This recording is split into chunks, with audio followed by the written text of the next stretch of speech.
నమస్తే. Welcome to our channel. ప్రస్తుతం మనతో సీనియర్ జర్నలిస్ట్ దాము బాలాజీ గారు ఉన్నారు. వారితో మాట్లాడదాం. సార్ నమస్తే సార్. నమస్తే. సార్, కాంగ్రెస్ ఎమ్మెల్యేలు నలుగురు బీఆర్ఎస్ లో చేరబోతున్నారు అనే న్యూస్ వచ్చింది. ఇది నిజంగా రేవంత్ రెడ్డికి ఒక షాకింగ్ న్యూస్ సార్. దీని వెనుక కేసీఆర్ ఉన్నారు అనే న్యూస్ కూడా వినిపిస్తుంది సార్. దీని గురించి మీరేమి చెప్తారు? సంక్రాంతికి వస్తున్నాం అని నలుగురు అనౌన్స్ చేశారని చెప్తున్నారు ఎమ్మెల్యేలు. అంటే సంక్రాంతి బాంబులు పేలబోతున్నాయని చెప్తున్నారు. కాంగ్రెస్ పార్టీలో చేరిన బీఆర్ఎస్ 10 మంది ఎమ్మెల్యేలు ఇప్పటి వరకు బీఆర్ఎస్ లో నుంచి కాంగ్రెస్ పార్టీలో చేరారు. అందులో నలుగురు ఎమ్మెల్యేలు ఈ సంక్రాంతి సందర్భంగా బీఆర్ఎస్ కు సిగ్నల్స్ పంపించారు. సంక్రాంతికి మేము వస్తున్నాం అని చెప్తున్నారు అనేది వార్త వస్తుంది. అది ఎవరెవరు వీళ్ళంటే దానం నాగేందర్, ఖైరతాబాద్ ఎమ్మెల్యే దానం నాగేందర్. రెండవ వ్యక్తి బాన్స్వాడ ఎమ్మెల్యే పోచారం శ్రీనివాసరావు. మూడవ వ్యక్తి గద్వాల ఎమ్మెల్యే బండ్ల కృష్ణమోహన్ రెడ్డి. నాలుగవ ఎమ్మెల్యే చేవెళ్ళ ఎమ్మెల్యే కాలే యాదయ్య. ఈ యాదయ్య, శ్రీనివాసరావు, బండ్ల కృష్ణమోహన్ రెడ్డి, దానం నాగేందర్, వీళ్ళు నలుగురు కూడా బీఆర్ఎస్ లోకి వెళ్తున్నారు. ప్రధానంగా వీళ్ళు ఎందుకు వెళ్తున్నారు ఏంటి అనేది మనం చూస్తే, మామూలుగా కడెం దానం నాగేందర్ ఈ మధ్య కాలంలో ఓపెన్ గానే హైడ్రాని వ్యతిరేకించాడు. ఫస్ట్ అసలు హైడ్రాని వ్యతిరేకించిందే దానం నాగేందర్. ఆ తర్వాత కూడా ఆయన అనేక సార్లు వ్యతిరేకిస్తున్నాడు. ఈవెన్ కేటీఆర్ మీద పెట్టిన ఫార్ములా ఈ రేస్ కేసుకు సంబంధించి కూడా దానం నాగేందర్ వ్యతిరేకంగానే, అంటే కాంగ్రెస్ పార్టీకి భిన్నంగానే మాట్లాడాడు. ఎందుకంటే అది ఆయన నియోజకవర్గ పరిధిలో జరిగింది. అది హైదరాబాద్ బ్రాండ్ అవినీతి జరిగిందా అనేది విచారంలో మాత్రమే. కానీ రేవంత్ రెడ్డి ఆరోపిస్తున్నట్టుగా కేటీఆర్ అవినీతికి పాల్పడ్డారు అనేది ఆయన చెప్పట్లేదు అనమాట. సో దానం నాగేందర్ చాలా అసంతృప్తిగా ఉన్నాడు అన్న వార్తలు వినిపిస్తున్నాయి రేవంత్ రెడ్డి మీద. అట్లాగే మిగతా ముగ్గురు ఎమ్మెల్యేలు కూడా. అంటే మామూలుగానే అసలు బీఆర్ఎస్ ఎమ్మెల్యేలు బీఆర్ఎస్ ను వదిలి కాంగ్రెస్ లోకి ఎందుకు వెళ్ళారనే దగ్గర రెండు థియరీలు ఉన్నాయి. ఒకటేమో బీఆర్ఎస్ లో ఉంటే ఇబ్బందులు ఎదుర్కోవాలి, తర్వాత సంపాదన కుదరదు, అధికార పార్టీలో ఉంటే మనకు అన్ని రకాలుగా బాగుంటుంది అని వాళ్ళు వెళ్ళిపోవడం అనేది నెంబర్ 1 థియరీ. సెకండ్ థియరీ ఏంటంటే, అసలు కేసీఆర్ ఒక స్కెచ్ చేశాడు. స్కెచ్ చేసి కొంతమంది ఎమ్మెల్యేని కాంగ్రెస్ లోకి పంపించి కాంగ్రెస్ లో మెల్లమెల్లగా అసంతృప్తి క్రియేట్ చేసి అక్కడి నుంచి కొంతమంది ఎమ్మెల్యేలు లాక్కొని రాగలిగితే అప్పుడు ఏమవుతుందంటే కాంగ్రెస్ ప్రభుత్వం కూలిపోతుంది. అప్పుడు బీజేపీతో కుమ్మక్కయ్యి ఈ రెబల్స్ తో కలిసి బీఆర్ఎస్ ప్రభుత్వాన్ని ఏర్పాటు చేయొచ్చు అన్న ఒక లాంగ్ టర్మ్ స్కెచ్ ని కేసీఆర్ వేశాడు. దానికి అనుకూలంగానే కేసీఆర్ ప్లాన్ ప్రకారమే ఎమ్మెల్యేలు రేవంత్ రెడ్డి పార్టీలో చేరారు, కాంగ్రెస్ పార్టీలో చేరారు. అందుకే వాళ్ళు మెల్లమెల్లగా అసంతృప్తిని అక్కడక్కడ ఎక్స్ప్రెస్ చేస్తా ఉన్నారు. ఇది రేవంత్ రెడ్డి కూడా అర్థమయ్యే వాళ్ళ మీద ఎటువంటి చర్యలు తీసుకోలేకపోతున్నాడు. వాళ్ళ మీద తీసుకుంటే తనే తన పతనాన్ని వేగవంతం చేసుకున్నట్టు అవుతుందని రేవంత్ రెడ్డి సైలెంట్ గా వెళ్ళిపోతున్నాడు అనేది అంటున్నారు అనమాట. ఈ రెండు థియరీలో ఏది నిజం అనేది మనకు కొంతకాలం గడిస్తే గానీ క్లియర్ గా మనకి అర్థం కాదు. ఏదేమైనా కాంగ్రెస్ పార్టీలో చేరిన బీఆర్ఎస్ ఎమ్మెల్యేలకి అసంతృప్తి ఉందనేది వాస్తవం. ఎందుకంటే కాంగ్రెస్ పార్టీనే 10 ఏళ్లుగా అధికారంలో లేనప్పుడు వాళ్ళందరూ ఇప్పుడు అదేదో ఉంటారు కదా, చిరకాలం బీడుగా ఉండి వర్షం పడితే ఎంత వర్షం పడినా లాగేసుకుంటారు. అలాగా కాంగ్రెస్ పార్టీలో వాళ్ళకి అధికారం లేదు, అవినీతి చేయడానికి లేదు, డబ్బు లేదు, ఏమీ లేని పరిస్థితిలో ఇప్పుడు అధికారం వచ్చినప్పుడు అందరూ కూడా వీలైనంతగా పిండేసుకుందామని అనుకుంటారు.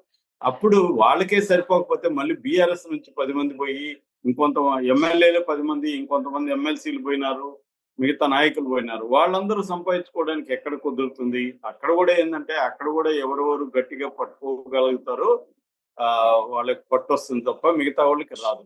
సో ప్రధానంగా గాంధీ గతంలో తెలుగుదేశంలో నుంచి మన కాంగ్రెస్ లోకి వెళ్ళాడు. అట్లాగే కడియం శ్రీహరి గాంధీతో ఈ నలుగురు ఎమ్మెల్యేలు గొడవలు ఎక్కువగా అవుతున్నాయనేది కూడా ఒక వార్త వస్తుంది. ఎందుకంటే గాంధీ వెనక చంద్రబాబు ఉన్నాడు కాబట్టి రేవంత్ రెడ్డి కూడా చంద్రబాబు మనుషులకి ఇంపార్టెన్స్ ఇస్తున్నాడు.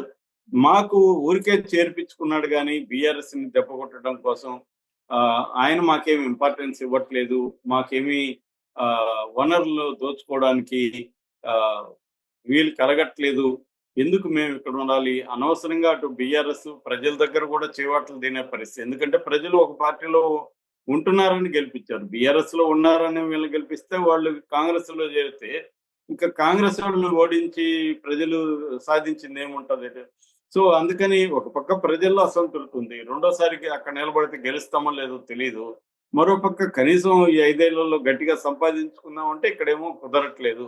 ఈ రకమైన అసంతృప్తి అయితే ఉంటది. మరోవైపు బీఆర్ఎస్ కూడా వీళ్ళని ఎప్పటికప్పుడు గమనిస్తూ ఉంటది. వీళ్ళల్లో ఉండే అసంతృప్తిని అది కూడా రెచ్చగొడుతూ ఉంటది. మీరు అనవసరంగా పోయారు. ఇక్కడ ఉండుంటే మళ్ళీ మనం అధికారంలోకి వస్తాం. అది ఎలాగో కాంగ్రెస్‌కి అనుకోకుండా ఇప్పుడు అధికారం వచ్చింది తప్ప వాళ్ళు నిలబెట్టుకోలేలా ఎలాగూ. మళ్ళీ 5 ఏళ్ల తర్వాత రాబోయేది మనమే. మీరు మాతో ఉంటే మీకు మంచి పదవులొచ్చేవి. ఇప్పుడు అక్కడికి పోతే మీకు పదవులు లేదు. మీకు సంపాదన లేదు. మీకు ప్రజల్లో చీకొడుతున్నారు. అన్ని రకాలుగా మీకు ఇబ్బందే గదా! అనేది బీఆర్ఎస్ కూడా వీళ్ళకి చెప్తుంది. మరోపక్క నేను రెండో థియరీ ప్రకారం కాంగ్రెస్ పార్టీలో కొంతమందిని ఆల్రెడీ జాయిన్ చేయించిన బీఆర్ఎస్ నాయకుడు కేసీఆర్ ఒక స్ట్రాటజీ ప్రకారం వెళ్తున్నాడు. ఎందుకంటే కేసీఆర్ స్ట్రాటజీలు వేయడంలో దేశంలోనే గొప్ప రాజకీయ నాయకులలో ఒకడని పేరుంది ఆయనకి. ఎందుకంటే ఆయన వ్యూహాలు లేకపోతే తెలంగాణ అసలు వచ్చి ఉండేది కాదనేది అందరూ కూడా ఇవాళ నమ్ముతున్న విషయం.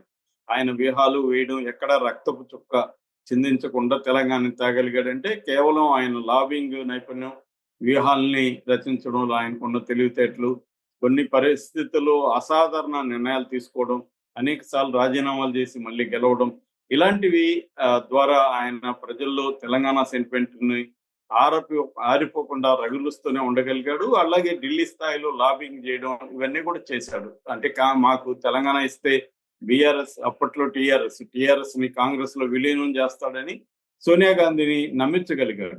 ఫైనల్‌గా ఇచ్చినాక సోనియా గాంధీకి ఇది కొట్టేసి ఆయన విలీనం చేయలేదు.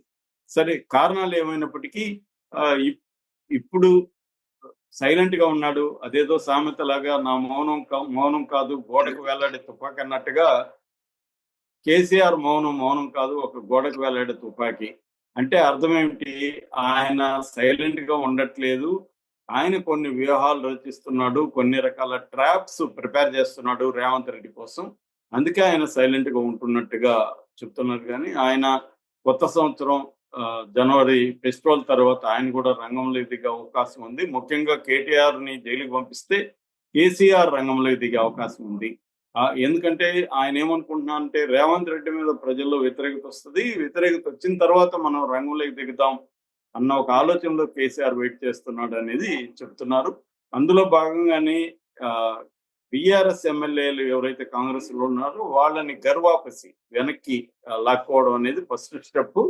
దాని తర్వాత కాంగ్రెస్‌లో కొంతమంది పొంగులేటి శ్రీనివాసరెడ్డి లాంటోళ్ళు అసంతృప్తితో ఉన్నారు. ఎందుకంటే వాళ్ళ మీద ఆల్రెడీ ఈడీ దాడులు అవన్నీ జరుగుతుంటే కూడా రేవంత్ రెడ్డి పట్టించుకోవట్లేదు అన్న ఒక అసంతృప్తి ఉంది. అలాంటివి వాళ్ళని కొంతమందిని లాగాలన్న ఆలోచనలో కేసీఆర్ ఉన్నట్టుగా కనబడుతుందని చెప్తున్నారు. అందుకని మోడీతో కూడా ఒక ఒప్పందం కుదిరింది. కేటీఆర్ చాలా కాలం ఢిల్లీలో ఉండి కేటీఆర్, హరీష్ రావులు బీజేపీ అధినాయకులతో సంబంధంలోకి వెళ్ళారు. దాని ప్రకారం ఒక స్కెచ్ వేశారు. అది అమలు చేయడానికి కేసీఆర్ ప్లాన్ చేస్తున్నాడు అనేది ఒక వాదన అనిపిస్తుంది. ఇదేగా నిజమైతే మాత్రం రేవంత్ రెడ్డికి చాలా ఇబ్బందులు వచ్చే అవకాశం ఉంది. మరి ఏం జరుగుతుంది అనేది మనం చూడాలి. Right sir. Thank you sir.